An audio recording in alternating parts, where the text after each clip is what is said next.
Well, many of you will completely agree that binging ain't easy. And if you ever thought it would be a great idea to have a guide to help you get your binge on, then the folks at Rotten Tomatoes must be mind readers because they have you covered on all fronts with this book, The Ultimate Binge Guide, 296 must-see shows that changed the way we watch TV. And here to guide us through the pages is this super-duper editor at Rotten Tomatoes, Miss Jacqueline Coley.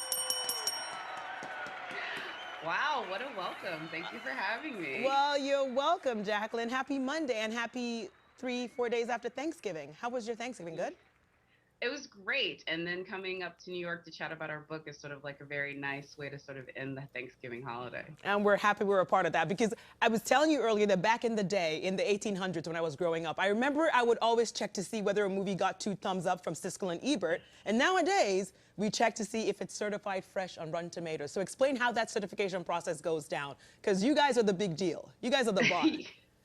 Well, thank you for that. I will go ahead and say, Rotten Tomatoes, we pride ourselves as being the #1 place to find TV and film recommendations, partly because we have this amazing thing, the Tomato Meter, where we take the aggregate score of what critics are saying about each new release film or television show. And once it has 5 reviews, 1 top critic, we can sort of place a score on it. And when those scores reach above 75%, they get what we call our highest honor, which is the certified fresh badge. And that's sort of like a mark to say, hey, over 75% of the critics who watched this enjoyed it. We also have our audience score. If maybe you're not the type of person that values the critic's opinion, you want to hear what audiences have to say. And we do it on the same percentage. Anything above 60% is fresh. And we don't have a certified fresh for the audience score, but we definitely hold those audience score ones in our heart.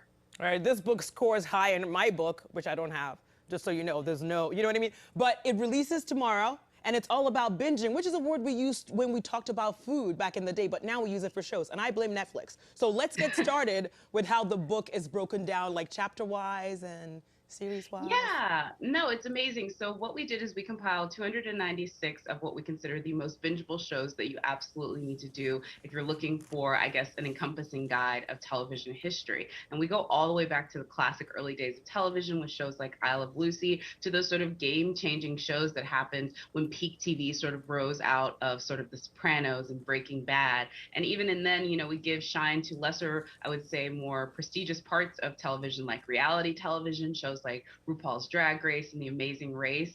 And yeah, just breaking down what I would consider the seminal TV shows when you're trying to look at television. But if you're looking for maybe your next great show or moments from a show that you'll love, this is the book for it. All right, so let's talk about the 5 series that you say are worth binging.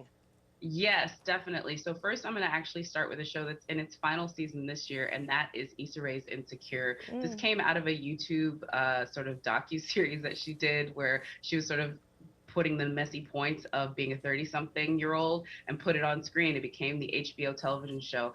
Great binge if you want to catch up with that one before it ends its season. We also have Peaky Blinders, which is a show that's on Netflix, Gangsters in Birmingham. This one's really great if you're a fan of The Sopranos. Also, The Office. This is a time-honored favorite. It has had so many different iterations with folks that watched the original series to folks that just saw it on Netflix. Another one, if you're looking for a quick binge, is Fleabag. This is Phoebe Waller-Bridge. She wrote the last James Bond movie, co-wrote that one, and it is absolutely hilarious. And you can get done with it less than 10 episodes. And then finally, my favorite show of all time, this is David Simon's The Wire, one of the greatest crime procedurals you will ever see. If you're a true crime fanatic, check out The Wire. All right, so also for The Office, you guys have this little US versus UK battle going on. Will there be other shows that have that kind of rivalry in the book? Yeah, which is great because there are actually a ton of shows that either started as UK versions and then we sort of adopted them in different versions from the US. Things from like American Idol, which was Pop Idol in the UK, X Factor, but also lesser known shows like Veep. Veep was a show that was in the UK as in the thick of it. And we take these shows that have American and US counterparts and sort of compare them both, what is loved about each one, maybe which ranks higher in folks' estimation or which ranks higher as far as the critics. But we have some really great UK, US showdowns. And you briefly mentioned RuPaul's Drag Race earlier when you talking about reality TV. So talk to us about the reality TV shows and some of the docuseries that makes it on your top picks for binging.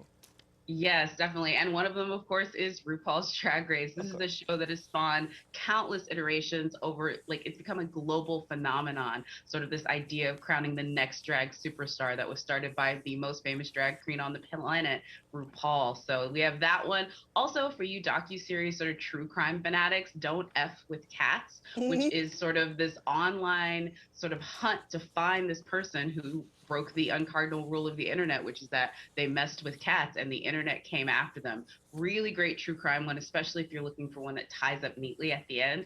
We also have Wild Wild Country, which tells the story of the perceived cult from Oregon and sort of their followers and the crazy war that they went against the town that they eventually settled in. Also nailed it. Nicole Byer hosts the show that Mhm. is for the less, I would say, proficient bakers out there who have ever tried an Instagram or Pinterest sort of recipe and it turned out not the way they expected. Nailed It is the show that sort of gives you your shine.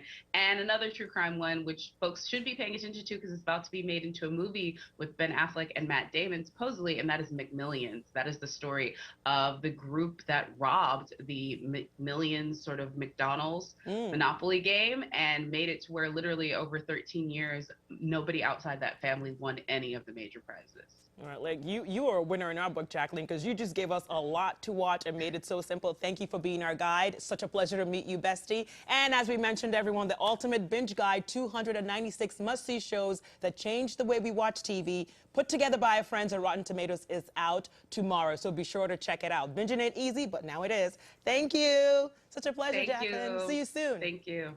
Bye.